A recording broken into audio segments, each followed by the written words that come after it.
Shalom a todos. Que o Eterno possa abençoar todos nós nessa noite. Inclusive, eu preciso ser mais abençoado de todos vocês aqui, porque senão eu não vou conseguir transmitir o que eu preciso transmitir. Que o Eterno possa contemplar nós com esse conhecimento, possam vir revelações, que cada um de vocês possa se encontrar no local onde vocês se encontram neste momento, como ser humano, como alguém que está existindo e estando neste momento. Os rabinos dizem que o único que existe de fato é o Eterno. Nós somos temporais, vivemos 70, 80 anos, como diz Davi, e depois dormimos, descansamos e o mundo continua. Hoje a gente vai ver um pouquinho da história do judaísmo. Vamos traçar uma linha do tempo no judaísmo, desde os dias de Abraão até os nossos dias. Aí na próxima quinta-feira nós vamos nos aprofundar um pouquinho, nos períodos, os períodos que que eu vou citar hoje, e aí a gente vai situar em que época que a gente vai, as literaturas que são bem famosas e que provavelmente todos nós vamos estar adquirindo com o tempo, seja ele o Talmud, o Shulchan Aruch, o Mishneh Torah, outros livros, os rabinos mais famosos dos seus tempos aí. A gente trazer essa história judaica, porque muitas vezes as congregações ficam anos e anos e anos perdurando assim, e o povo fica perdido. Será que eu pertenço a isso? Aí uma congregação dá muitos conflitos, porque acontece que um segue a linha Rabad, outro segue a linha Breslov, outro segue, e os dois não sabem que os dois pertencem à mesma filosofia, ao mesmo modo de entender, só porque o Breslov ou o Breslev é mais feliz do que ele é um judaísmo mais alegre, mais dançante, mais cantante. O judaísmo mais da Rabad, ele vem por um lado mais sério, e são correntes que vêm do ortodoxismo, mas já é mais para os nossos dias. Vamos então, eu vou usar um texto aqui, e não só nessa quinta, mas no próximo também, vamos pegar um texto de Deuteronômio, Devarim 17, do versículo 8 ao versículo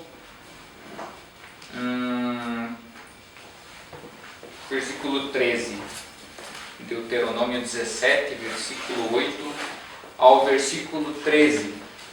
Esse texto aqui, ele vai dar base, embasamento, shalom, Alex, embasamento para gente, para toda a halahá, para toda a lei judaica, que os rabinos, que detêm esse poder que vem dos céus, o próprio Eterno escreveu isso, o próprio Moshe, escreveu isso, que vai dar base para toda a existência de halahot, e que muitos questionam que o seu rabino não tem.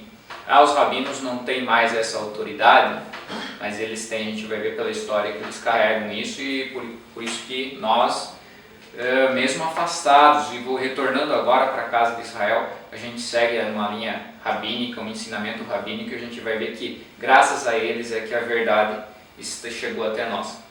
Então Deuteronômio 17, versículo 8 diz assim: caso surja junto ao portão da cidade um caso de difícil julgamento, concernente a derramamento de sangue, de uma ação civil, ofensa pessoal ou qualquer outra questão controversa, levantem-se, vão ao lugar escolhido por Adonai e apresentem-se aos Kohanim, que são Leviim, e ao juiz encarregado naquele momento, ou aos juízes, tem algumas versões que dizem, consultem a opinião deles, e eles chegarão ao veredito para vocês.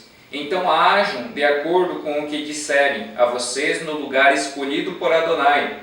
Cuidem do assunto segundo todas as instruções deles, de acordo com a Torá que eles ensinaram a vocês. Cumpram o veredito anunciado sem se desviar para a direita ou para a esquerda da decisão deles. A pessoa rebelde demais para prestar atenção ao Kohen, ou Kohen, designado para o serviço de Adonai seu Deus, ou ao juiz, deverá morrer. Extermine então a impiedade de Israel. Todo o povo ouvirá a respeito disso e terá medo de continuar a agir com rebeldia. Esse é o texto áureo para toda a halahá, para todos os comentários talmúdicos que existem, para tudo que qualquer lei que possa existir no judaísmo é usado esse texto aqui. Então, vamos começar com Abraão, né? O judaísmo ele surge com Abraão. Abraão é o primeiro Yehudi, ele que faz o que é o primeiro, ele não é o primeiro Yehudi, ele é o primeiro hebreu, né? Antes, o judeu mesmo passou a ser conhecido judeu depois da Babilônia, como o judeu em si, porque antes era apenas a tribo de Judá. Mas o primeiro Ivrit, aquele que atravessa, né? Que cumpre o seu propósito, que começou aquilo que... Por isso que Yeshua fala para os discípulos, que tipo de hebreus ou que tipo de ivrim são vocês? Porque o judeu, aquilo que ele começa, ele termina. Por isso que o pai Abraão, nosso pai, ele tem essa característica de ele começar alguma coisa e ele ir até o final. Não importa o que ele tenha que passar, e Abraão passou por muitas provas, 10 provas extremamente difíceis que ele passou, mas concluiu com sucesso e por isso teve mérito de ser o nosso pai na fé. Então, começou com ele o judaísmo. Só que com ele, nos dias dele, ainda ele carregava um tipo de Torá diferente. E por isso que o judaísmo ele tem três fases. Ele tem a fase do judaísmo patriarcal, que vai ser com Abraão, Isaac e Jacó. Depois passa a ser, isso vem até os dias de Moshe. Quando Moshe vai para o Egito buscar, porque o Eterno ordena ele para retirar o povo, ali começa um judaísmo sacerdotal. Como que é o judaísmo sacerdotal? Porque nos dias de Abraão, ele como pai das tribos, da clã ali, do clã dele, ele ensinava, ele fazia o sacrifício. Então era mais, digamos assim, algo menor. Podia ser algo mais puro, era algo talvez fosse mais puro. E ele detinha o que? Uma Torá Hanetzar, a Torá do coração, uma Torá oculta, ou Torá Passod. Então aquela Torá não era revelada ainda. Quando vem para um judaísmo mais sacerdotal, dos dias de Moshe, deixa de ser um judaísmo mais paternalista ou patriarcal, para se tornar o judaísmo de uma nação. Quem ensinava a partir dali? Eram os sacerdotes e os levitas. E o serviço não era mais, era mais centralizado. Centralizou-se tudo no tabernáculo ou depois, quando entraram na terra, no templo. E esse judaísmo sacerdotal, ele vai até o período do ano 70 da Era Comum. Como que era esse judaísmo? Qual que era a diferença do judaísmo patriarcal para o judaísmo sacerdotal? É que o judaísmo patriarcal, os patriarcas, eles podiam construir altares. Não tinha um lugar designado para eles levar seus sacrifícios. Eles, por exemplo, Abraão, até tinha alguns lugares, mas dependendo de onde eles estavam, eles tinham autorização para construir altares para oferecer sacrifícios de adoração a Hashem. Quando se entra na terra prometida, ou propriamente no deserto, é feito o tabernáculo e aí todo o serviço era feito ali, no templo ou no tabernáculo. Quando se entra na terra prometida, fundam-se 48 cidades, sendo elas 6 cidades de refúgio e 42 cidades para levitas. Aí os levitas eles ensinavam, eles moravam nessas cidades, até porque a cidade de refúgio era para os assassinos não intencionais. Então ele tinha que ter um levita ensinando sempre lá a respeito da lei, a respeito da halahá, que não tinha nada escrito também, assim, era o que tinha escrito, ficava mais no templo ou senão com o sacerdócio. Então o que o judaísmo sacerdotal detinha? O poder do conhecimento, ficava centralizado. Quem tinha alguma coisa para perguntar ia até o sacerdote ou até os levitas, e eles ensinavam. Por isso que tinha os dízimos, que era do levita e do sacerdócio. O levita aprendia com quem? ia passando um para outro, assim, tradição, e daí eles tinham que a Torá escrita que tinha dado no Sinai já, então eles já tinham os rolos nessa época. E era feito todo o serviço ali, até o período da Babilônia. Quando o povo é levado cativo para a Babilônia, aí começa uma fase um pouquinho diferente, mas também ainda um judaísmo sacerdotal. Por quê? Porque lá eles não tinham templo, eles não tinham como fazer sacrifício também. Então o que eles fazem? Fundam-se sinagogas. Só que não era sinagoga como a nossa, claro, ou sinagoga como a gente vê em cidades grandes, eram os lares. E daí se levantavam pessoas, assim como a gente viu ontem Mordecai. Hoje a gente estava lendo a Megilá no meio-dia, em casa, com Rocha, Radassa. Até eu falei, nossa, olha só, Mordecai foi um grande sábio dos dias dele lá na Babilônia, lá na Pérsia. Então se levantavam sábios lá para manutenção do povo. E eles faziam casas, assim, como eles moravam mais em guetos, bairros, assim, ou lugares mais afastados, a gente vê isso pelo livro do profeta Ezequiel. O profeta Ezequiel diz que ele ia para a beira de rio. A gente vê no Novo Testamento, Paulo chega numa cidade que não tem sinagoga, ele vai para onde? Ele chega em Filipos, vai para a beira do rio, onde ele encontra Lídia. E daí que era de Tiatira. E ele vai lá porque próximo do rio, mais contato com a natureza, água, ali o povo, principalmente em cidades, o povo procura rio, ou se não poços. Quando Yeshua encontra, por exemplo, a mulher samaritana, num poço, Moshe encontra a esposa dele, encontra pessoas nos poços. Então, sempre ali muito próximo dos rios, dos poços, que as pessoas ali vai ter pessoas. E qual que era a intenção de Paulo em ir próximo a rio? Paulo deixou a vida que ele tinha, cômoda no judaísmo mais farisaico, para realmente fazer a obra do Eterno. Então ele andava por onde ele ia, ele queria levar a mensagem divina. E ele queria levar principalmente para os Yehudi, para os judeus. Então, na Babilônia era mais ou menos como se fosse assim, digamos, em casa, nos guetos que tinha, próximo ao rio. Essa era uma forma de ensinar. E lá surge a figura do escriba. Quem que é o escriba? É aquele que ajudava o sacerdote. Ele escrevia, porque não era como hoje que todos nós, pelo menos, sabemos escrever, mesmo que a gente escreva alguma coisa errada, mas lá eles tinha que ter, nem todos sabiam escrever. Então quem sabia escrever, tinha sacerdote que não sabia escrever. Então o escriba escrevia. E ele escrevia para o sacerdote, e lá ele começa a ensinar também. Dali começa a nascer quem? Uma classe farisaica. Ali nascem os primeiros fariseus, vêm dali. Inclusive Esdras, ali que escreveu o livro de Esdras, ele é um escriba. E quando eles voltaram da Babilônia, eles já voltaram para construir o segundo templo, mas já não fica só no templo o serviço. Mesmo que no segundo templo, no pátio ali, no átrio do templo, já se ensinavam. Grupos de pessoas já ensinavam ali no templo. E os ensinamentos ali, mesmo em paralelo com o sacrifício e tal, já não era um serviço tão completo no templo, mas já descentralizou um pouquinho. Já ficava mais nas sinagogas. Por exemplo, casamentos se fazia na sinagoga. O serviço mais primordial se levava, por exemplo, o Brit Milá, se fazia na sinagoga. O que não podia fazer na sinagoga?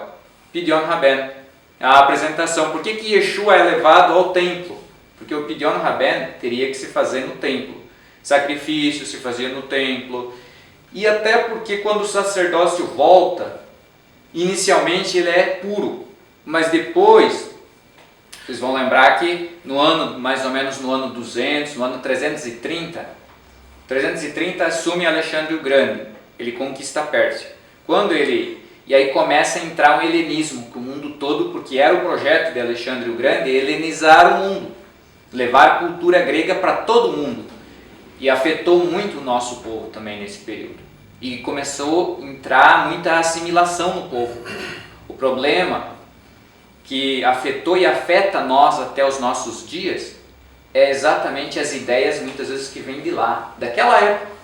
A gente tem, por exemplo, hoje, o cristianismo, por exemplo, as ideias do cristianismo, elas são mescladas, está em 60, 70 de grego e 30, desses 30% é uma mescla dos outros, um pouco de judaísmo, um pouquinho daqui, um pouquinho dali, mas é mais, digamos assim, é um salzinho, é só um tempero mesmo. E é muito comum isso na cultura babilônica, na cultura romana, e Roma, ela pode até ter conquistado militarmente a Grécia, mas a Grécia conquistou ela culturalmente. Então, nesse meio tempo aí, o sacerdócio ali, ele começa já a se corromper. E Esdras refunda, né, a Grande Assembleia. Quando ele funda a Grande Assembleia, aí a gente já vai começar já no Pirkei Avot. Quando a gente vê, por exemplo, ali, Josué passou para os velhos e os velhos passaram para a Grande Assembleia. Essa Grande Assembleia, ela foi também para a Babilônia, ou lá foi levado para lá, e quando voltam alguns de lá e se funda uma Grande Assembleia em Israel, em Jerusalém. Ali, é dali que nasce, por exemplo, os descendentes de Itamar, não de Eleazar. Eleazar vem da família de Eleazar, o sacerdócio no templo. Só que os Ashmonaim, que vão ser os Macabeus, eles não vêm da família de Eleazar, eles vêm da família de Itamar. Então, quando eles assumem o sacerdócio, é um sacerdócio não legítimo, mas é um sacerdócio do ladinho ali, porque Itamar cuidava dos levitas. Eleazar cuidava do sacerdócio no templo, era dele a função. Então os macabeus, eles descendem de Itamar, e daí eles mantêm um certo padrão ali, só que com o tempo eles vão se corrompendo também, porque eles se corrompem politicamente. Então, e nesse mesmo período começa paralelo ao templo, começa um ensino chamado de Zugot, os pares. Geralmente, o líder da Grande Assembleia, o Nassi, o príncipe, ele estava junto com o vice e eles ditavam as regras de levar o conhecimento da halahá, de desenvolver a lei e as regras que existiam naqueles tempos. Só que com o tempo, e isso estava sendo ainda, era totalmente oral, não tinha nada escrito de Talmud, não tinha nada. O próprio Tanar ainda não estava escrito, não estava montado ainda como nós temos hoje. Ele até tinha escrito algumas coisas, mas montar para estar em cada sinagoga assim, quem fez isso foi Yohanan ben Zakkai, já no ano 30, mais ou menos 40 da era cristã, aí da era comum. Então nesse período começa a vir, ali a gente vê Antígono de Sorro, ou Soco, né? Que tem, a gente já vê Yosef ben Yoezer, pode falar. A iniciativa de botar no papel o que era oral foi por causa dos exílios? Exatamente, foi por causa da perseguição. Porque o povo estava muito, como o judeu já tinha sofrido o exílio da Babilônia, a perseguição de Antíoco Epífanes foi muito dura, e também então o que houve essa necessidade, apesar de que existiam regras que eram contrárias a escrever a lei oral. Só que aí eles se apoiaram num salmo, não lembro qual salmo que é agora, que o salmista diz assim: Senhor, levante-se, porque os homens estão se colocando, estão enterrando a tua Torá. Então o Yohanan ben Zakkai, ele começa um trabalho, de compilação do Tanar, ou como a gente conhece, o Antigo Testamento. E ele fez em 24 livros, não como a gente tem hoje, porque ele compilou, era uma compilação de forma diferente. Os 12 profetas menores é um livro só, a forma que ele compilou. Primeira e Segunda Reis, como o Rocha estava falando ontem. Alguns livros ele ajuntou, Esdras e Neemias, é um só. Então a forma que ele compilou é um pouco diferente. Nesse meio período ali nós temos os dois rabinos mais famosos e os últimos do Zugot, o rabino Hillel e Shammai. Ora, um período Shammai governou a Grande Assembleia outro Hillel. E esse tempo ali, Yeshua nasce mais ou menos por volta do século 4, 5, antes da Era Comum. Então, nesse período ali, estava ainda a escola, estava muito florescente ainda a ideia de Hillel, a ideia de Shammai. E nesse período é que vai florescer, por exemplo, os 4 linhas do judaísmo, que a gente conhece. Saduceu, os fariseus, os sicários ou zelotes, né, que era uma classe mais política do que propriamente religiosa, mas sempre usavam a religião como hoje, né, na época de política, né, o povo sai aí dizendo que eles visitam todas as igrejas, eles sobem no púlpito e fazem, é igual, e coisa e assim por diante. E tinha também os essênios. Os essênios, eles eram uma classe sacerdotal e estavam no templo junto com os saduceus. Quando os saduceus eles viram que começou a corrupção, porque os saduceus eles se corromperam e eles permaneceram no poder, eles são originários dos macabeus. Então eles permaneceram, eles fizeram maracutaias, negociaram as coisas desde os dias de Herodes, porque Herodes assumiu o poder mais ou menos no ano 37, antes da Era Comum, e quando ele assume, ele mata toda a grande assembleia, o Sinédrio. Ele mata todos os sacerdotes e institui quem ele queria. Aqui, quem tivesse contra ele morria.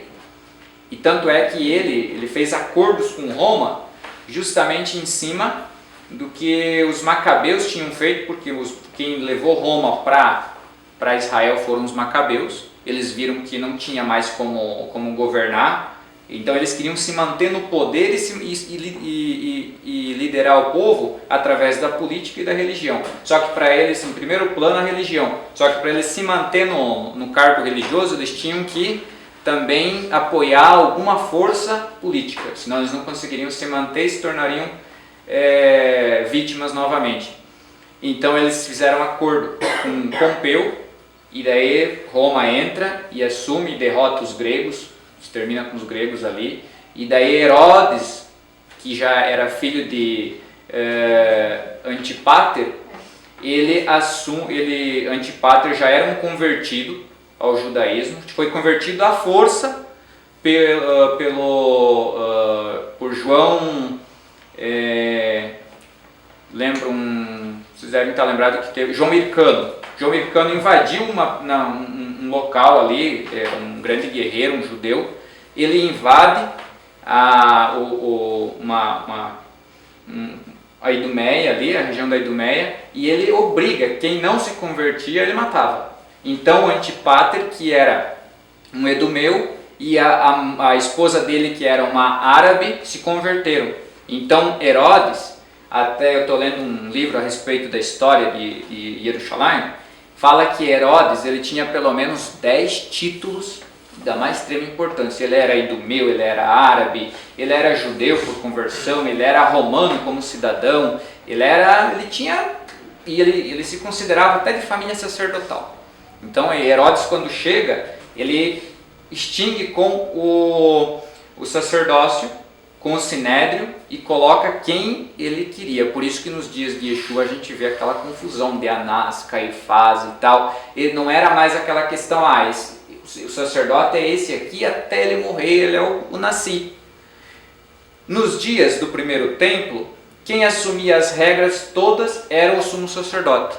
Já nos dias do segundo templo existia o sacerdócio de um lado e aqui o sinédrio. Então nem sempre o sumo sacerdote era o líder do sinédrio. Por quê? Por causa da corrupção. E os saduceus, eles já não acreditavam mais em ressurreição, não acreditavam em anjo, não acreditavam em nada espiritualmente falando. Eles tinham divergência a respeito da lei oral. Por quê? Porque tinha um discípulo chamado Tzadok, do sábio Antígono de Sorro, que disse assim que não era para servir a Deus esperando recompensa, mas era para servir sabendo que já as recompensas estavam aqui, agora. Então, diz que um dos discípulos de Tzadok disse assim, não há recompensa no mundo vindouro, é só aqui. E aí se desenvolveu toda a teologia dos saduceus, o saducaica, né? desse período também tem os fariseus. Os fariseus são os que se mantiveram mais alinhados com a Torá. Por isso que Yeshua fala que na cadeira de Moshe sentam-se os fariseus. Esses eram aqueles que, quando foram para a Babilônia, fundaram as escolas ali nas casas, nos rios, nos guetos, e eles viram que, não, como o sacerdócio estava corrompido na Babilônia, não podia oferecer sacrifício por si, não tinha mais como se purificar, então eles resolveram ensinar o povo como orar, eles resolveram ensinar a Torá para o povo, estavam aproximando o povo do Eterno, não através dos sacrifícios, mas através do ensinamento da Torá. Então eles criaram novas formas, por isso que Yeshua é o que? Um fariseu, justamente pela questão de ele ensinar como orar, quando ele ensina lá. É uma oração, e por incrível que pareça, o Pai Nosso, que o cristianismo aqui conhece, nós conhecemos e está escrito na Brit Hadashah, ele é um resumo da Amidá que a gente faz aqui. Você pegar a Amidá, é um resumo que Yeshua ensinou para eles. E na época ninguém sabia a Amidá, apenas alguns. E quem sabia não tinha nada escrito. Então o Razan, que estava fazendo as orações, ele tinha que chegar e recitar Shema, fazer todas as orações aqui, sem um livro, sem nada. Ele chegava aqui e se ele errasse uma palavra, ele era destituído do cargo. Então, era extremamente fino as coisas. Diz que o Talmud fala que ali pelo ano do 200, 300 ali, tinha um rabino chamado Shemuel Hakatan, Shemuel o Pequeno, e ele nunca errava. Num determinado dia ele errou uma palavra, ele foi destituído e foi disciplinado e ficou um ano fora, por ele ter errado a Amidá. Então era extremamente fino a linha farisaica ali. Então a linha farisaica seguia exatamente o que eles aprenderam de Moshe, o que aprenderam de Josué, da grande assembleia, eles mantiveram aquilo ensinando para o povo. Aí tinham os sicários, pode falar. Nesse período já tinha o Talmud? Não, ainda não. Ainda não. Tinha só oralmente, só oral. Porque o Talmud não tinha sido escrito lá na Babilônia, lá atrás? Não, vai começar depois, vai se desenvolver depois. Eu chego lá nessa.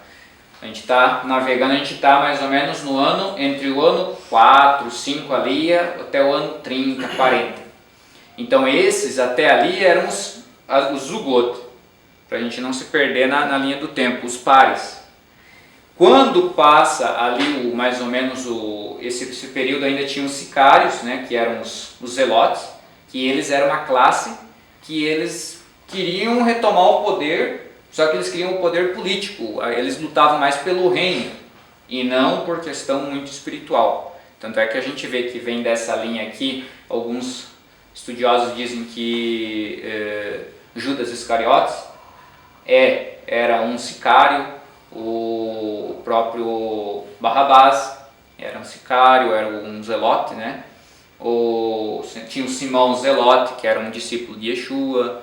Então eles queriam retomar, e provavelmente é eles que falaram aquela pergunta para Yeshua: olha, é lícito pagar impostos a César?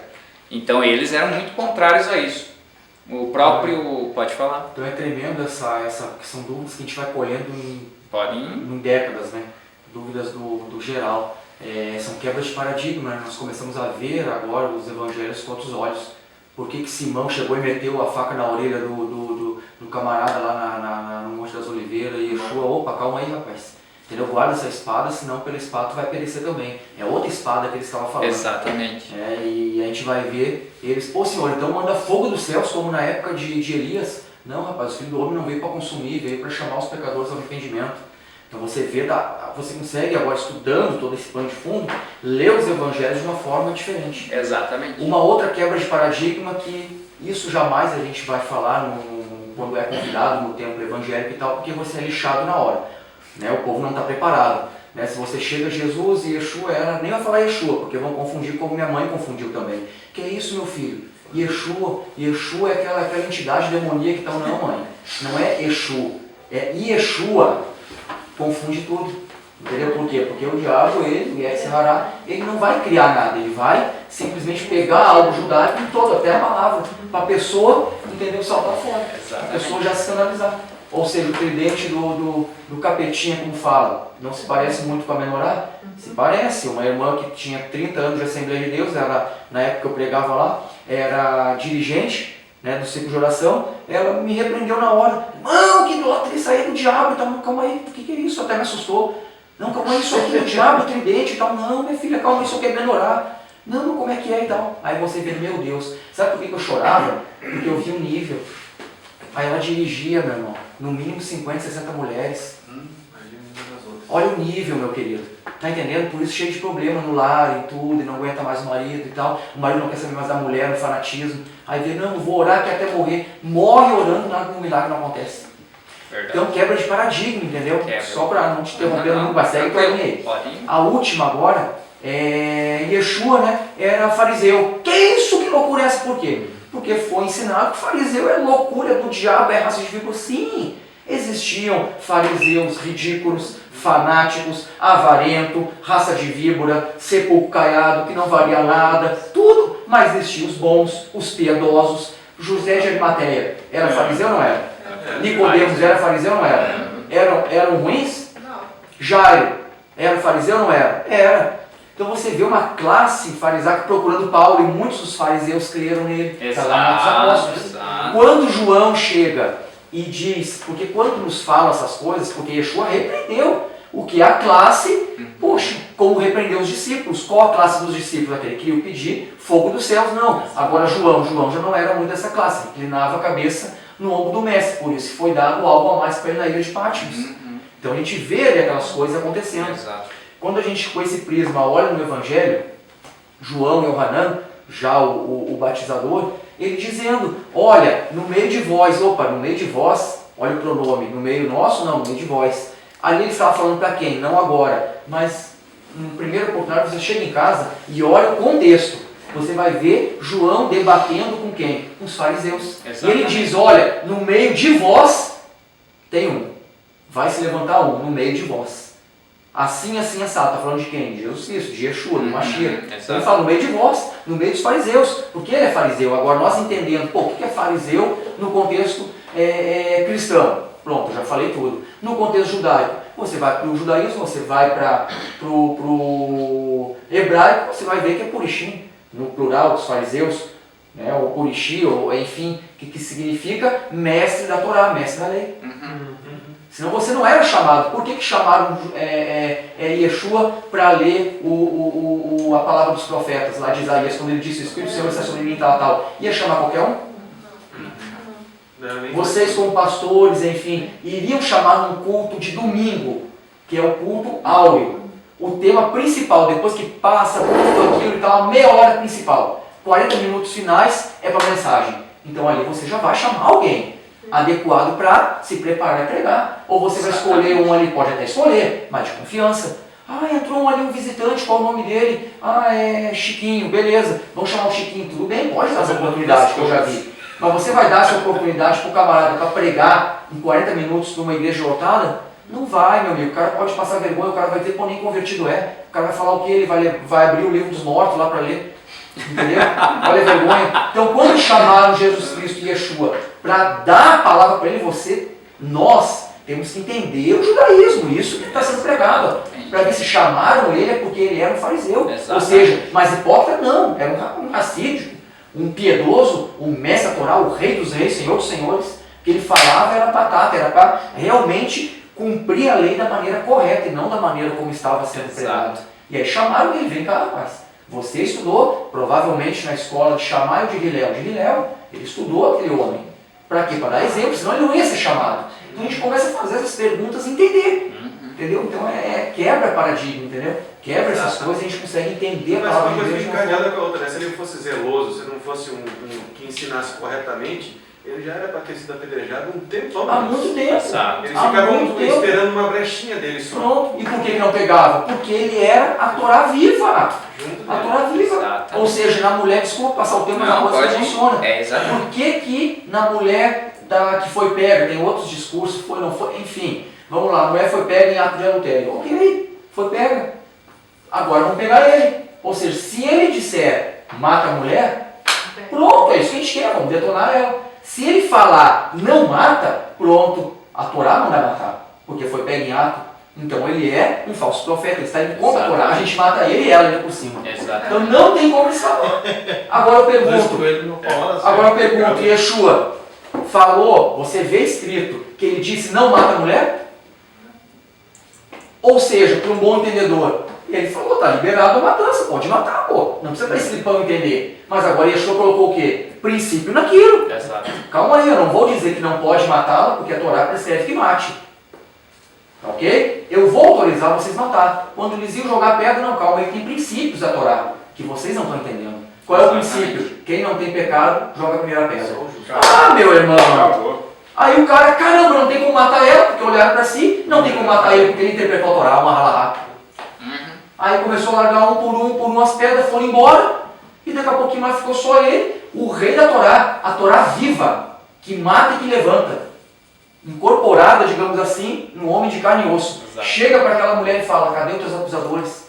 Nenhum está aqui. Então nem eu, nem a Torá te condena, vai, não pegues mais. Meu Deus. Exatamente. Por isso que o cara realmente quer matar, não tem como que a gente vai matar esse homem? Aí por isso causava um alvoroço no meio da sinagoga. Uns creem, esse é o cara, é o Messias. O outro, que é isso, rapaz? Por quê? Porque estava na classe já dominante, era na classe já farisaica, já para a linha dos vadios, digamos assim, dos ladrões, salteadores. Pô, quero matar esse cara, estava cego. Os outros piedosos que estavam lá, José de Arimateia, Nicodemos, querendo doar o sepulcro, querendo doar tudo que eles conquistaram e tal, para colocar o mestre. O cara piedoso, o cara aqui, daquela linhagem. Então é tremendo. Exatamente. Vai passar um pouquinho de tempo, mas podem comentar, fiquem à vontade, dúvidas, Olha, o que vocês quiserem aí. Na quinta-feira nós temos a oportunidade da gente esmiuçar assuntos. A partir de agora vai ter mais isso aí, até voltar o curso mais teológico ali. Vamos ter várias oportunidades da gente estar esmiuçando.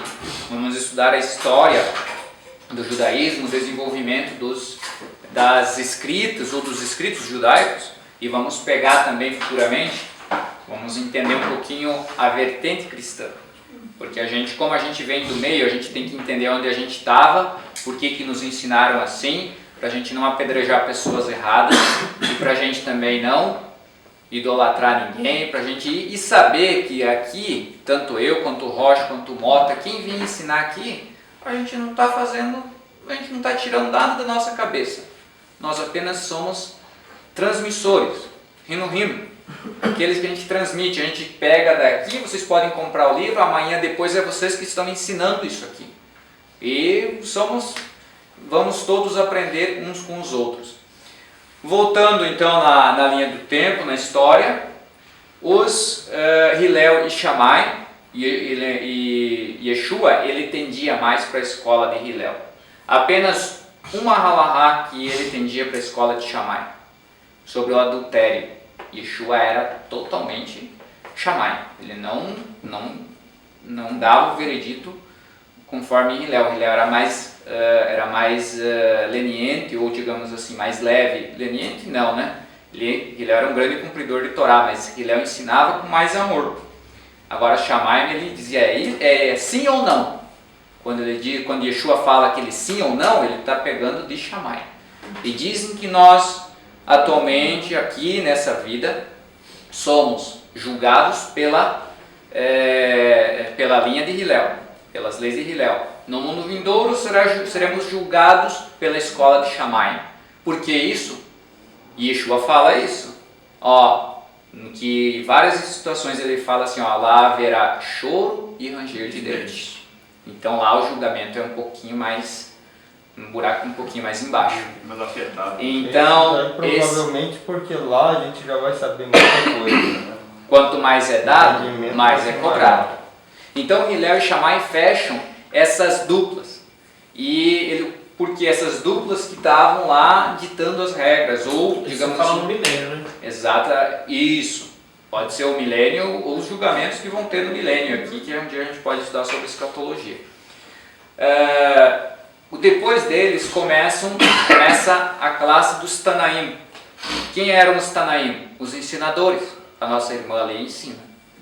Ela é uma Tanaíta. Então os Tanaítas, eles ensinavam, passavam a lei para... Eles começaram a compilar E a primeira obra que Yohanan ben Zakkai faz é a obra do Tanakh. Ele compila, vem das mãos de Yohanan ben Zakkai. Ele começa a reunir ali os escritos. E ele começa a estabelecer, tirar um pouco de Jerusalém, principalmente depois do ano 70, isso se acelerou. Ele começa a tirar o local, assim, digamos, de maior ascensão, o mais conhecido, que era Jerusalém, e começa a levar para Yavne. Então a escola de sabedoria se transfere de Jerusalém para Yavne. E dali começam até o paralelo, mais ou menos assim, com o que a gente estuda muito em Atos dos Apóstolos, o que os discípulos de Yeshua estavam escrevendo, que os apóstolos estavam escrevendo, também tem muita literatura judaica. Nesse meio tempo, eles começam depois da compilação, não só ele, né, ele reuniu uma classe de rabinos que compilaram o Tanakh, da forma que é. Depois, quem começa a dar forma mesmo para as escritas, quem finaliza, né, quem dá um corpo maior de escritas para as Mishnayot ou para Mishnah, que vai ser a primeira parte do Talmud, são Yehudá Hanassi. Ele é discípulo, ele é um discípulo ele está seguindo a linha de de Shimon ben Bar Yochai. E dali, por exemplo, do ano 70, depois da destruição, então todo o centro de estudos dos sábios dessa linha farisaica vai para Yavne. Esqueci de falar para vocês sobre os essênios, a classe dos dias de Yeshua. Eles não perduraram muito. Por quê? Porque eles foram afogados ali no ano 140, 145, ali por esse período ali, 137 ali. Eles foram mortos pelos romanos, mas eles eram de classe sacerdotal. Como eles viram que os saduceus tinham se corrompido, eles abandonaram o templo e foram para o deserto. Lá eles eram os mais místicos das 4 linhas. E eles levavam grandes mistérios com eles. Mistérios do mundo espiritual, do reino espiritual, e eles eram os mais elevados. Então, classe sacerdotal, por isso, eles eram cabalistas. Exatamente. Esses são os do Mar Morto? Isso mesmo. Dizem que os escritos do Mar Morto, pode falar? Não, era justamente isso que o irmão Mota perguntou, se os rolos de Corã, né? Isso mesmo. Né? Se era justamente dessa parte. Vem deles.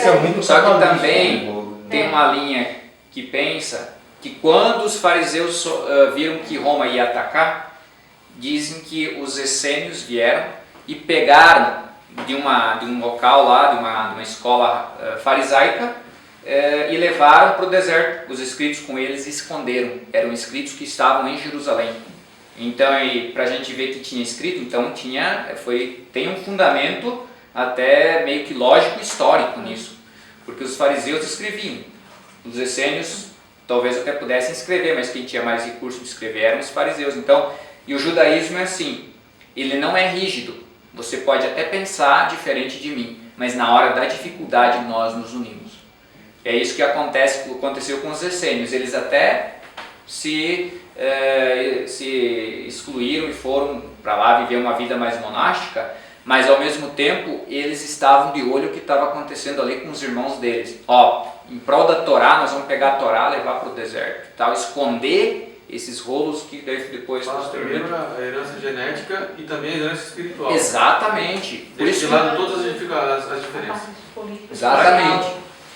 Então, as diferenças, por que Israel é um só? Quando Paulo diz assim, e todo Israel será salvo? Porque todos vão ter oportunidade de estar ali. Então, Israel, quando ele é unido, se nós fôssemos todos unidos, por exemplo, se o judaísmo rabínico hoje aceitasse o Mashiach, o Mashiach estaria pronto o cenário para ele voltar. Por quê? Porque teria uma união. Imagina nós com todas as nossas diferenças, Israel faz a diferença no mundo, imagine unido. E isso é uma lição para nós aqui na congregação. A gente tem que ser unidos nas nossas dificuldades. Que dia vai acontecer?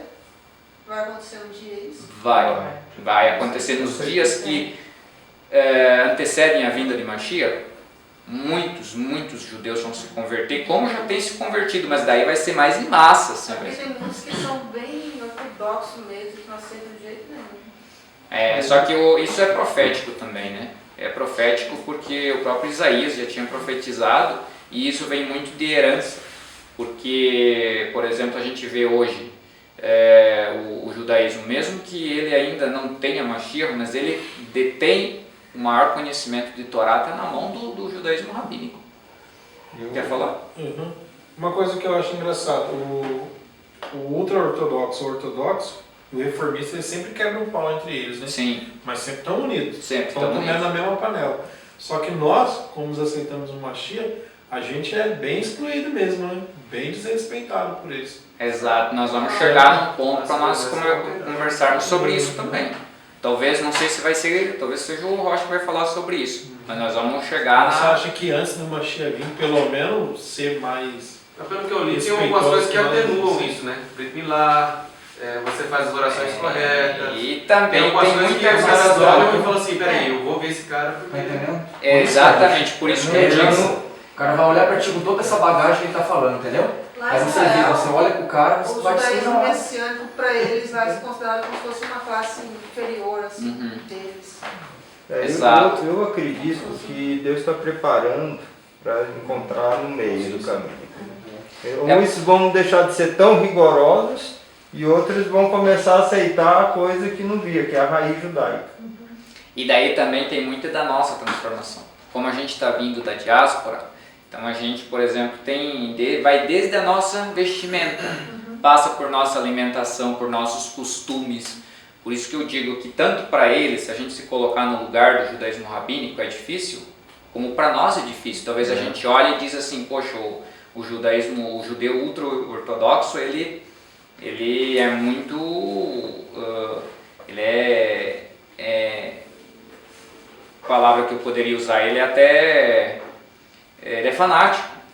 Mas se a gente estivesse no lugar dele e se colocar na história, o que o judaísmo sofreu? Por que será que ele se exilou do mundo? Por que ele se afastou? Às vezes, o judeu quase sempre ele é muito escamado, muito assustado com as coisas pela perseguição que o mundo causou para ele. Principalmente, se um judeu ouve falar do cristianismo, ele não quer saber se você é da Assembleia de Deus, se você é de Deus e Amor, se você é cristão, você é católico. A maior bandeira que representa o cristianismo é o catolicismo romano. Então, E as cruzadas, e o holocausto foi feito por quem? Então o mundo ocidental para o judaísmo é um mundo cristão. Lá o cristianismo domina, e todos que são cristãos não prestam. Então é uma mente também, assim como tem um sistema aqui, tem um sistema lá. Existe todo a Satã, quando ele não trabalha só em cutucar você, ele trabalha num sistema global também. Agora aí a gente começa a pensar em algumas coisas, né? O que fez eles se juntarem? A crise e a dificuldade. Exatamente. E o que está previsto para o Apocalipse? Crise. Então vai se juntar para Exatamente. criar o que? O corpo, né? O corpo que Exatamente. vai receber. Nesse momento, muitos dos judeus vão acabar aceitando. Primeiro que eles vão se decepcionar com o anticristo. E depois que eles vão acabar vendo que não tem jeito. Cristo é o Messias. E até porque vai No ter... teu comentário eu entendi uma outra coisa, da parte dos ortodoxos, né? Eu vi um vídeo, que era o mais extenso, sobre um rabino que era uma linhagem mais liberal, considerado, né? Falando até em hebraico, sendo traduzido simultâneo. Eu não lembro o nome dele. Aí ele falou o seguinte: não dispensem, não se desfaçam da ideia dos irmãos que ele falou do cabelo, das vestimentas, das obrigações e tal, porque é preciso que haja o 8 e o 80. É preciso que tenha sempre alguém puxando para uma coisa muito mais forte, para que tenha sempre, no momento de dificuldade, em que todo mundo está liberal, e todo mundo está abandonando tudo, existe uma referência.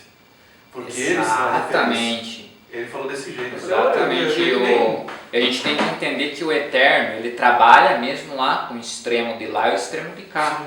A gente vê isso, eu tenho cansado de falar isso aí para as pessoas, que, por exemplo, na festa de Sukkot, a gente tem 4 espécies. São 4 filhos de Pêssah que fazem 4 perguntas.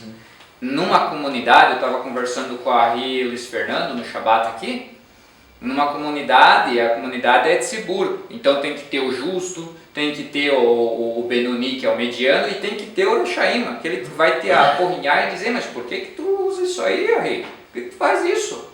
Aí tu vai ter que responder para ele, e ele tem a chance de estar aprendendo contigo e se voltar para o Hashem.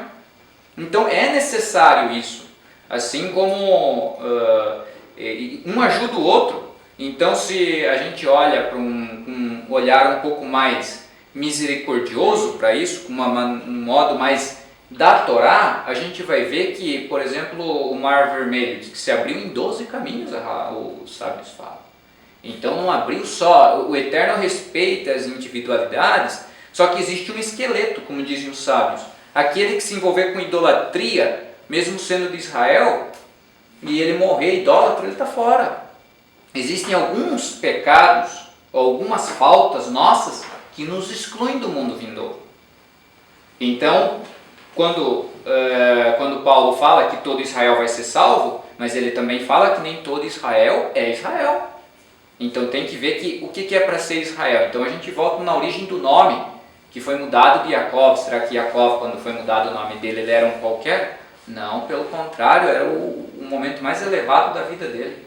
Chegar a lutar com um anjo, seja ele em termos de debates ou mesmo que fosse físico, que eu não acredito ser físico, porque como que você vai lutar com um anjo?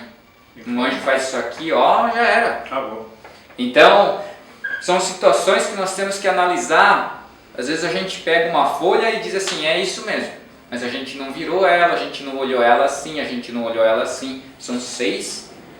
Como diz tem um rabino da modernidade agora, esqueci o nome dele agora, e ele diz assim, que a nossa linha de visão ela tem que ter pelo menos 6 dimensões. Então nós temos que olhar para isso e não pegar, porque o Roger crê assim, porque o Henri Gilberto crê assim, ele já não é mais meu amigo. Não, calma aí.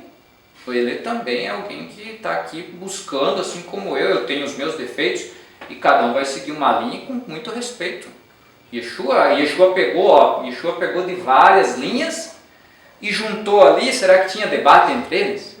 Devia ter cada debate ali a cada... Eu acredito, na minha opinião, né, isso já é uma questão de opinião, eu acredito que Jesus, né, Yeshua, é a régua nisso. Então tem o lado mais rigoroso ou mais ortodoxo, tem o lado mais flexível, e ele é a régua. Por isso que tem momentos que a gente vê que ele flexibiliza, quando está muito rígido, ele dá aquela flexibilizada. Quando está muito flexível, ele enrijece. Tem hora que a mensagem dele é assim. É dura, né? É dura. Exato.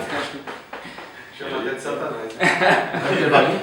Intervalinho? Intervalinho. Pra gente voltar com o começo do Talmud. O cara que vai falar um negócio de besta. Que surgiram mais ou menos depois de Hillel e Shammai.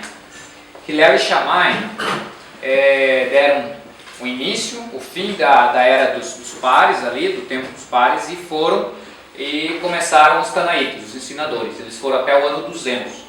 Nesse período aconteceram algumas coisas. Por exemplo, no ano 70, a destruição do templo de Jerusalém. Daí ali também houve a destruição, a destruição do final de Jerusalém mesmo, e o início da grande diáspora que nós vivemos até hoje, no ano 135, onde morreu o Rabi Akiva, onde ele ele reconheceu o Bar Korba como Mashiach. Ali também é destroçado, é finalizado, né, não se ouve mais a partir dali a história dos essênios. Os essênios ali são exterminados. Então a classe, digamos assim, mais espiritual do judaísmo é exterminada. Então quem que sobrevive? Sobrevivem os fariseus. Dali eles se levantam, por exemplo, quando o Rabi Akiva morre, 2 discípulos proeminentes dele continuam ali para levar em frente isso com grande autoridade. O Rabi Meir Hanés, o milagreiro, ele fazia muitos milagres com os ensinamentos que ele recebeu de Rabi Akiva, e também o Shimon Bar Yochai, o escritor do Zohar. segundo opiniões, né? Opiniões dizem que não é só ele que escreveu o Zohar, também Moshe de Leon, né? Que foi com Moshe de Leon mais ou menos no ano 600 da Era Comum, que começou a divulgar mais. Então existem essas linhas de pensamento também. Ou outros ainda acreditam que o Zohar foi escrito por várias pessoas. Ali existe conhecimento de muitas pessoas e não simplesmente de Shimon Bar Yochai.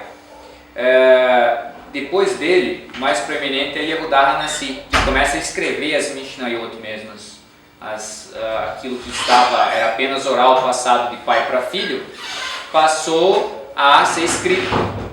E ali eles escrevem e encerram ali, um grupo de rabinos ali, encerram ali, e daí ele vai mais ou menos até o ano 200, essa era dos Tanaitas, de ensinamentos dessa forma, escrevendo, compilando.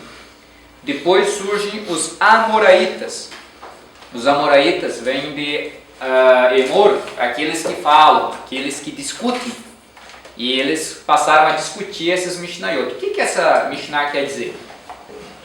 Quando vocês leem aqui no Pirkei Avot, que eu vou estar com o Pirkei Avot hoje, Hillel dizia assim. Aí tem um comentário embaixo, aquilo é a Guemará. É isso que os Amoraitas faziam, escreviam. E eles vão mais ou menos até o ano 400 da Era Comum. Aí, depois dali, vem os Savoraim. Ali começa a nascer, o Savoraim vem da palavra opiniões, ou savor, opiniões. E eles começam a discutir aqueles assuntos que os Amoraitas ainda não tinham discutido. E ali no ano 600, no ano 550, 500, fecha-se o Talmud. Então o Talmud é da época dos Tanaitas, o Talmud é da época dos Amoraitas e dos Savoraim. Só que não era só as Mishnayot. Existia uma outra escrita que muitas vezes o Talmud cita. Quem já leu o Talmud? Dizem tal Beraitá. Era a Baraitá que estava andando em paralelo, só que ela não se tornou famosa, como as Mishnayot. Então ela ficou de fora do Talmud, mas é uma outra linha que também segue, é uma linha talmúdica também. E daí ali, por exemplo, vai ter Pirkei Avot, dessa época é o Pirkei Avot de Rabi Eliezer, que também vai citar aqui no próprio Pirkei Avot. E aí nesse período é praticamente compilado todo o Talmud, até o ano 600 mais ou menos. Aí vai entrar a era dos Geonim. Os Geonim vão até mais ou menos o ano de 1040, 1050, por ali, há discussões até 1080. Ali o que são os Geonim? São um povo da Geolá. Aí é o povo da Babilônia, que começa a traçar escritos.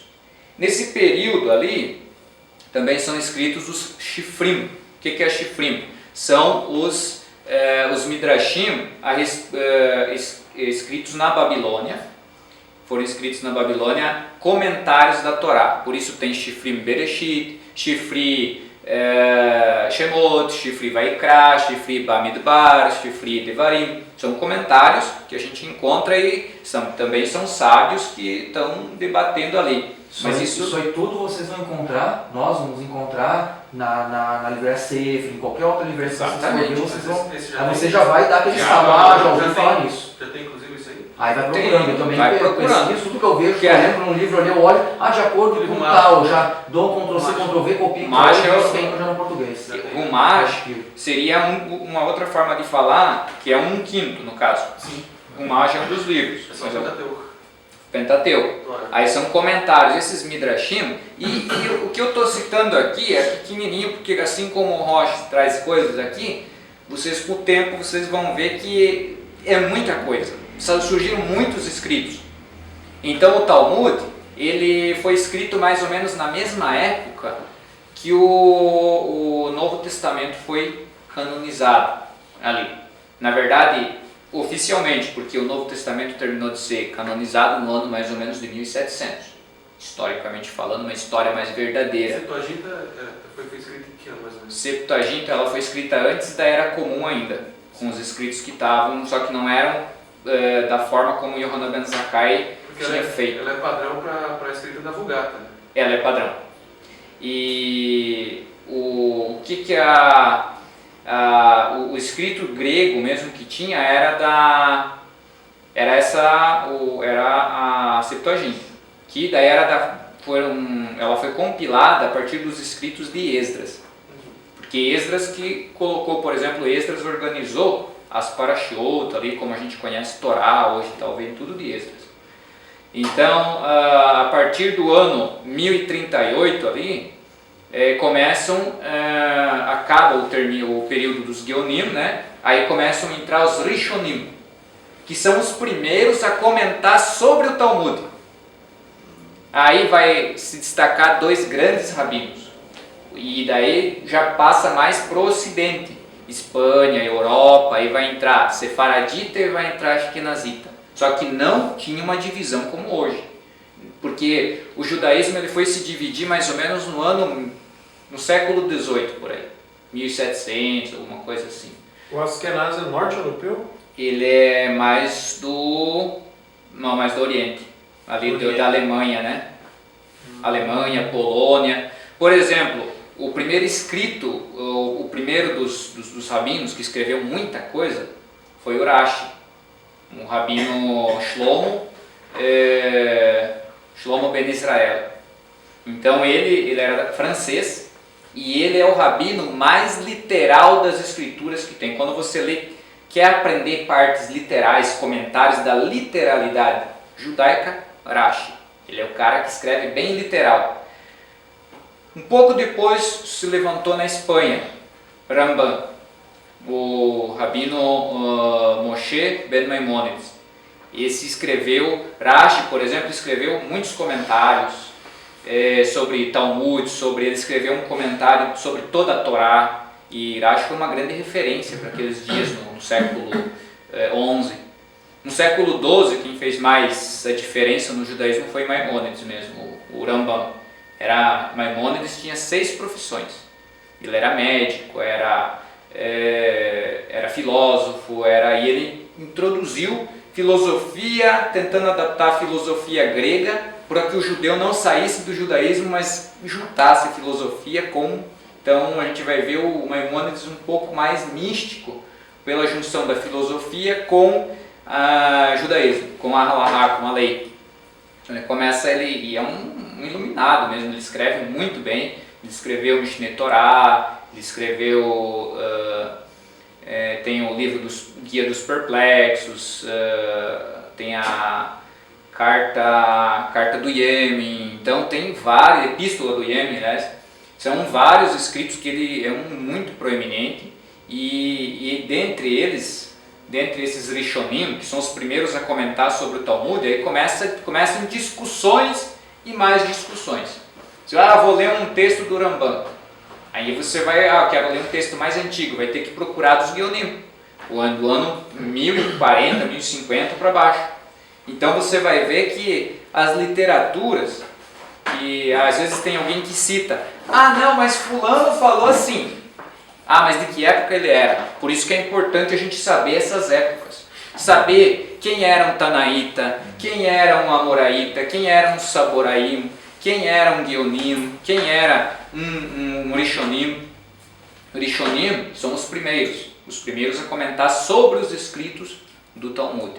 Aí ele vai mais ou menos até o ano 1500 por aí. De 1500 começam os Aharonim, os últimos.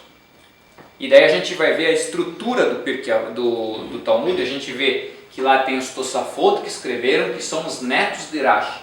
Também são os Rishonim, eles também dão opinião em cima do que o avô deles falou. Então são muitos comentários, aí por isso que hoje em dia as pessoas muitas vezes sem pano de fundo para estudar Talmud, para estudar Torá, para estudar esses escritos, pegam lá, não, mas fulano falou assim. E o cara nem sabe quem que era o cara, onde ele escreveu, quem era ele, um pano de fundo. E se a gente começa a estudar tudo isso com um pano de fundo, a gente vai ler o Abrik Hadashah, o Novo Testamento, a gente vai entender e a gente vai ver que é um livro totalmente judaico. A gente vai ver que o que foi mexido, o que não foi. Então, mas com base em tudo isso que a gente está conversando aqui sobre a história do judaísmo. Aí no ano 1500, 1450, começa a última era, que é a era dos Aharonim, de Aharei, os últimos, ou depois, e vai até os nossos dias. Dentro dessa época já começam a acontecer mais divisões. Que divisões são essas?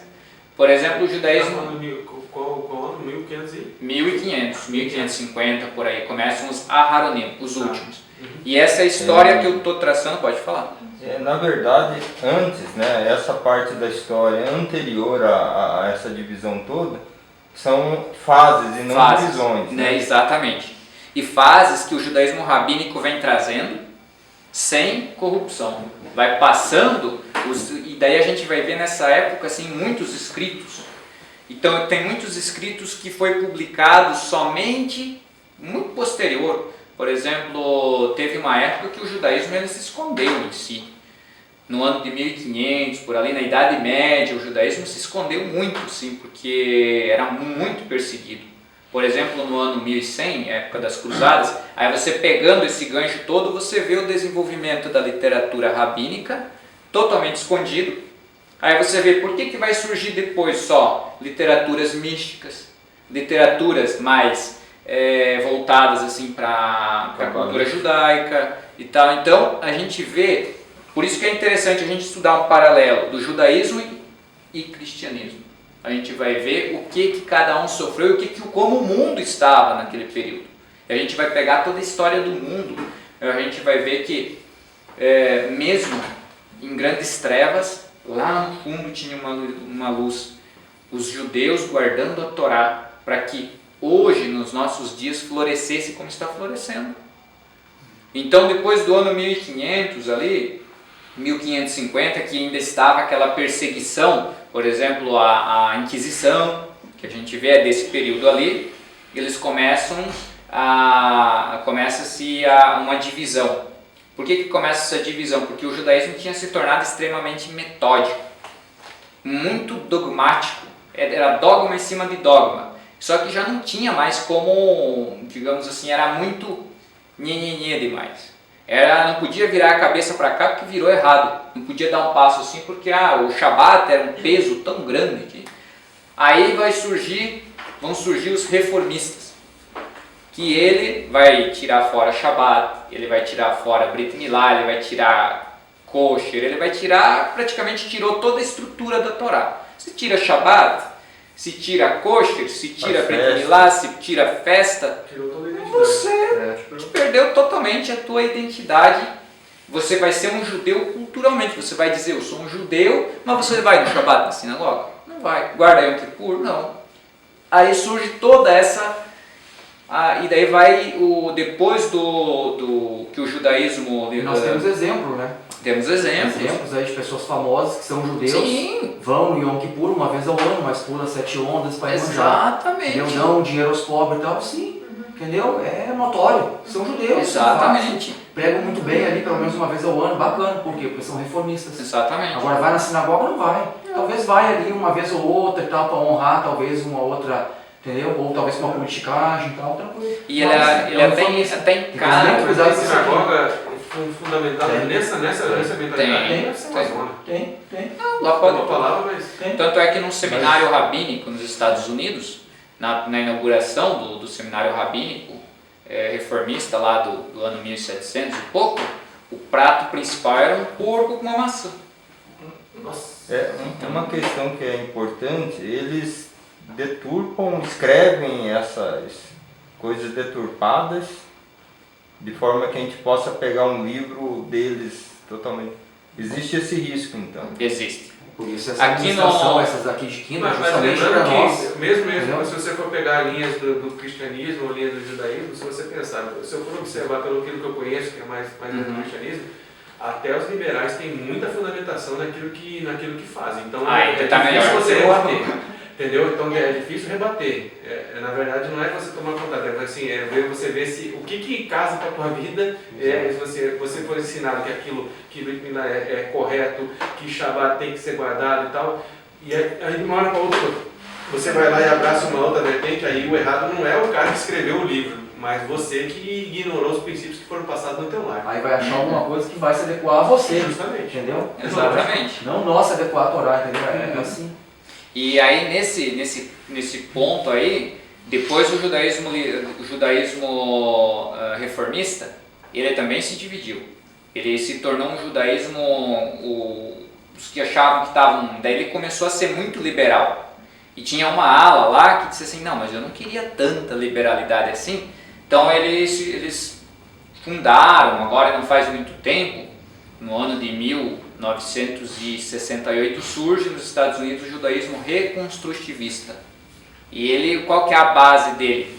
Ele até tenta voltar assim, a algumas coisas, mas ele não volta muito. E daí o judaísmo reconstrutivista, já saiu dele o judaísmo humanista. Quem que é o judaísmo humanista? Aquele que simplesmente tem cultura só. É só cultura, ele não tem mais nada de mitzvot, ele não quer saber de nada mais. É só humanismo. Por que isso? O que estava acontecendo no mundo no ano de 1700 e pouco? Porque o que estava acontecendo? Iluminismo. O iluminismo afetou, por exemplo, o culto. É muito importante, eu estou dando essas pausas, desculpa e tal, mas nós não podemos errar agora. Se errar agora, vai abaixo, meu irmão. Entendeu? Por quê? Porque na hora das pesquisas, vocês vão pesquisar, são historiadores, são mentes pensantes, estão entendendo? Vão pesquisar, vão olhar. Eu vou comprar um livro, o Rashid Soracha, vê a biografia do Rabino, vê de onde ele veio, qual que é a sinagoga dele, copia e cola, Ctrl+C, Ctrl+V, vai no Google, vai lá, ele pertence à sinagoga tal, Shomer, não sei das quantas, lá dos Estados Unidos do Texas. Vai lá, olha, o que nós cremos, todos eles têm. Vai lá, o que nós cremos? Judaísmo humanista, rapaz. Aí você já traz para nós algo mais, entendeu? Para às vezes porque é da correria do dia a dia, então você já faz esse filtro, entendeu? Agora, você já está aprendendo, você já vê, entendeu? Aquelas que é mais, né? Reformista, já veio qual que é, eu sempre confundo esse nome, o reconstrutivista. Pronto, humanista, entendeu? Então você vai, né? E aí tem outras classes muito bacana, muito legal, que ainda eu acredito que na próxima aula que o Razão ele vai falar, sefaradita, askenazita, ele fala sobre os rachidim e tal, mas tudo ali que nós podemos sim servir a uma dessas áreas, mas tudo com bagagem, certo? Sem esses oba-oba aí é complicado. Uma questão por exemplo, o Talmud. Se eu for comprar o Talmud, eu tenho que prestar atenção. Ou todo o Talmud, na verdade, ele já vem, o que está traduzido, ele é formatado daquela forma. Então, o que tu pode, de repente, eu vou seguir uma linha aqui que não preciso usar talit. Então, por exemplo, hoje, o próprio judaísmo rabínico, né, o ortodoxo, não usa talit à noite. Por quê? Porque ele usa, simplesmente ele usa o tzitzit e ele não usa mais. É uma forma, é uma moda, hoje em dia é moda não, né? Uma das ações do judaísmo ortodoxo. Então, só para concluir, porque já está na hora, o judaísmo reformista, ele teve também suas vertentes, e no ano de 1845, só o último tópico agora, o rabino Shlomo Franklin, ele ele disse, não, isso está errado. Está errado a forma como os ortodoxos, ou até o ano de 1700 e pouco, ninguém era ortodoxo, ninguém era liberal, ninguém era reformista. Eram todos judeus. E existia aquela linha, o que é ortodoxo? Andar reto. Quando surgiu o reformista, para o ortodoxo, aquele que andava reto, se desviou. Então, ele se desviou do caminho reto. Então, o ortodoxo, ele passou a dizer, não, se você não come kasher, se você não faz brit milá, se você come porco, isso, aquilo, para mas ele te considera judeu, mas ele não te considera mais religioso. Para ele, isso não é mais religioso, é um judeu, mas não é religioso. Aí, em 1845, o rabino Shlomo Franklin, ele vê que tanto de um lado é muito apertado e do outro é muito liberal. Então ele diz, existe uma forma do meio. E ele funda o judaísmo conservador, que hoje é chamado de Masorti. Aí ele traz o quê? Ele traz todas as regras do ortodoxo, mas não com aquele peso. Daí ele pega uma filosofia mais flexível do judaísmo reformista e coloca ali. Por quê? Qual que é a diferença do ortodoxo, que a gente chama hoje, pro conservador? É que o ortodoxo, ele pegou... Por que eu li aquele texto no começo de Deuteronômio? Ele pegou aquele texto, o ortodoxo, ele olha o texto lá, não posso tocar shofar no Shabat. Não posso, por que você não vai tocar shofar no Shabat? Porque eu não posso carregar ele no Shabat, não posso carregar peso no Shabat. Ah, tá, mas então e se o shofar estiver na sinagoga? Eu também não vou tocar, porque eu posso dar uma aparência do mal, vão pensar que eu estou carregando o shofar no Shabat. O que o conservador faz? Ele diz assim, não, eu levo o shofar aqui, eu deixo o shofar aqui hoje e no Shabat eu vou continuar tocando. Eu cumpro as duas mitzvot. Eu guardo o Shabat, não carrego o peso e toco shofar, porque é uma mitzvah tocar shofar no Shabat e nas festas. Então, o conservador vem e diz, e qual que é a ideia do conservador?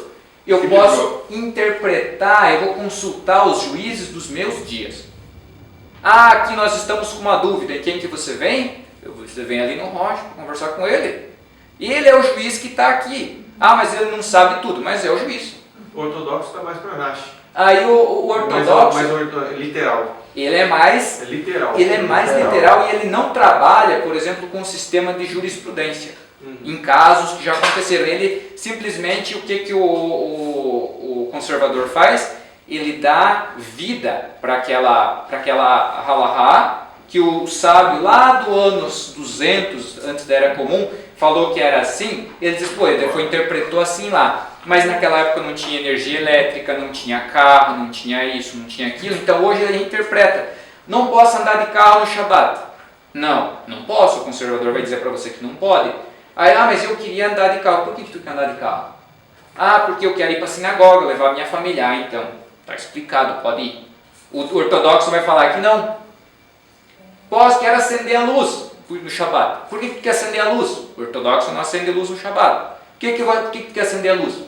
Eu quero acender porque eu preciso estudar a Torá, eu quero estudar a Torá, então pode acender. Eu quero estudar. Meu termo, né? Exatamente, então se eu uso o Shabat para as coisas sagradas, o conservador, ele vai dizer sim. O ortodoxo, ele amarrou aquilo, não acende fogo no Shabat de forma alguma. Não acende isso, não acende aquilo. Então, já o reformista rachou com tudo. O reformista disse, não existe Shabat, não existe nada. Então, bagunçou com ele. Exatamente. O reformista já vai de ônibus para a sinagoga. Nem vai. Nem na carro. Verdade, não. O reformista, ele nem vai, praticamente. Ou se vai, ele não está nem aí ele não vai questionar essas coisas. Por que a gente está trazendo esse estudo? A gente está preparando um terreno aqui para nós, para a implantação de trazer halahá aqui. E para nós entendermos, por exemplo, mas por que eu não posso mais comer carne na Beit? Por que eu não posso mais comer porco? Por que eu não posso isso? Por que eu não posso aquilo? Se nós somos uma casa judaica, nós temos que ter o quê? Nós não vamos consultar a tradição católica, nós vamos consultar a tradição dos nossos sábios. Porque nós somos... ontem apavorou. Quando eu acho que falou negócio, a gente vai poder. Eu falei, calma, minha filha, calma, nessa não, calma. Exato. Ela já. Mas é tudo com porque muita calma. O que uma techuvá, por exemplo, do nível que tem uma placa denominacional no sul, ela está com 20 anos de techuvá. Ela acabou de implantar o quê? Faz uns 2, 3 anos que implantou o kashrut. A gente aqui vai dar uma introdução. Se a gente tiver um shohet aqui, aquilo que vai matar ou abater os animais, Baruch Hashem. Só que até colocar tudo isso na comunidade, leva-se tempo, não é do dia para a noite. Shabat, é tempo? É tempo. E o que a gente está tentando fazer? Só colocar ali o que está em Atos 15. Aquele que vai chegando, não se envolva com idolatria, não coma carne sufocada. Mas então eu não sufoquei a carne, eu não sufoquei o animal. Mas se você matou ele de forma errada, matou ele sufocado. É carne treifo, carne impura. Por isso que no açougue é a carne impura. Quando Paulo diz, comprai tudo que está no mercado. Mas que tipo de mercado que era? Era alguém que estava na nossa visão. Alguém aqui de nós abre um supermercado, você não vai vender uma carne treifo. Se não chega lá, e a oportunidade que a gente tem de, por exemplo, fazer isso no futuro, Talvez alguém aqui queira abrir alguma coisa, um mercado, alguma coisa assim, uma panificadora, você vai fazer da tua forma judaica, vende ali, está abençoando o mundo e quem comprar é as pessoas daqui. Então isso não é fechar, isso é Torá, mas é aos poucos. A Torá não engessa ninguém, nós simplesmente estamos voltando para aquilo que gira no universo todo. Senão o jogo fica pesado. Fica pesado e o próprio Paulo diz assim, que a Torá, os mandamentos de Hashem não são pesados. Só que nós vamos ter que guardar dentro de um espírito correto. Não é aquela questão de, poxa, agora o fulano vai ter que fazer isso, vai ter que fazer aquilo. Não, a gente ensina aqui, vocês vão se adequando na medida que podem. Por isso que a gente está aqui ensinando história. A história do judaísmo. Nós temos que entender como que veio de lá e como que veio para o decorrer da história e está até os dias de hoje. E como que nós chegamos aqui, chegamos a esse conhecimento, porque se você vai no cristianismo é uma coisa, se você vai para digamos assim, para uma vertente mais secreta, digamos assim, a história é contada de outra, cada um puxando a sardinha, nós vamos estudar neutro a história. Vamos colocar, mesmo dentro do judaísmo, mas vamos estudar cristianismo paralelo também. Temos bons autores, por exemplo, temos o David Flusser, ele escreve sobre a origem do cristianismo no judaísmo e diz por que tal passagem é assim.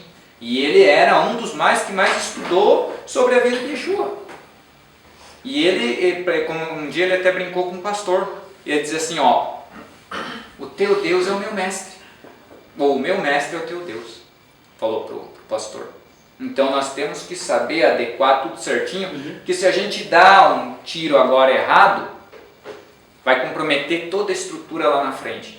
Nós não podemos continuar pregando aquilo que a Torá diz que é assim, nós vamos pregar assado. Não, aqui a gente está para fazer a vontade de Hashem, todos nós. E nós estamos aqui, senão a gente teria continuado lá no nosso caminho, lá nas igrejas e tal.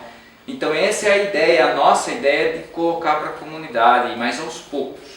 E a gente vai se ajudando. Exatamente, um vai ajudando o outro, sem aquele jugo de ser pesado. Não, poxa, primeiro eu vou deixar de comer o porco, primeiro eu vou deixar de comer o peixe impuro, depois, com o tempo, quando tivermos condições, aí já não vai comer mais carne que se compra no mercado, porque tem alguém que abate aqui, todos nós compramos um boi, rachamos e todo mundo vai ter carne. Queremos frango.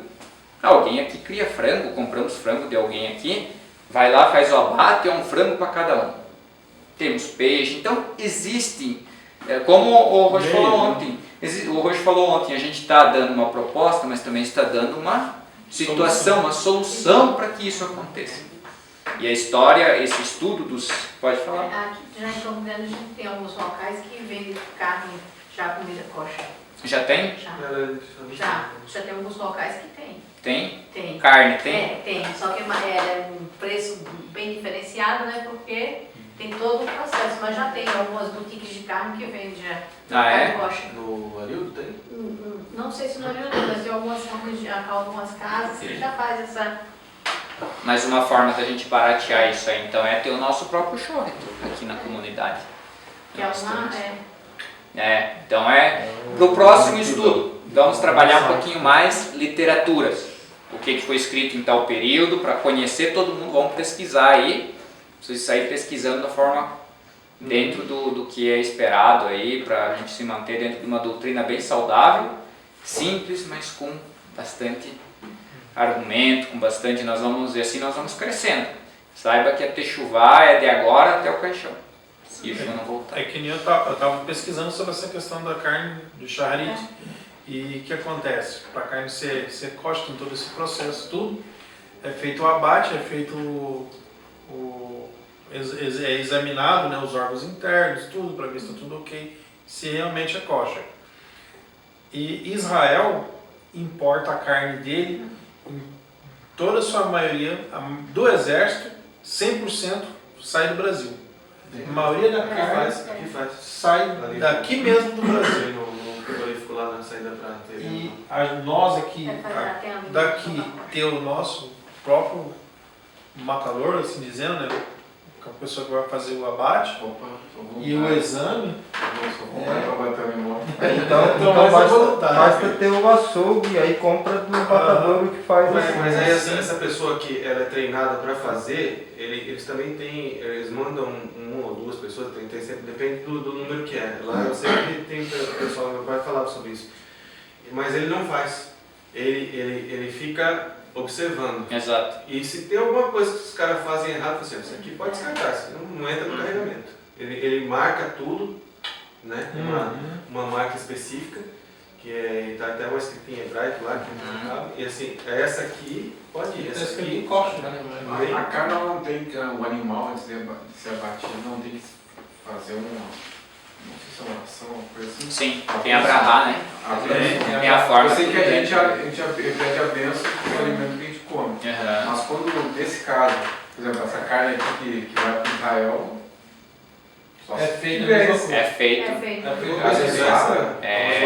Vou pesquisar o local que tem. Pesquisem porque nós estamos, Tem ó, pastel de carne. daqui um mês nós vamos ter Pêssego. Estamos precisando de cordeiros. A gente está pensando em Curitiba, São Paulo, porque a gente estava sem opção, a gente tem conversado, eu, o Roxo, o pessoal a gente está buscando alternativas. Se vocês tiverem, tragam para a gente comemorar a Pêssego. Festas aqui, se vocês quiserem carne, vamos fazer com carne, mas com carne kosher, para a gente cumprir um mandamento.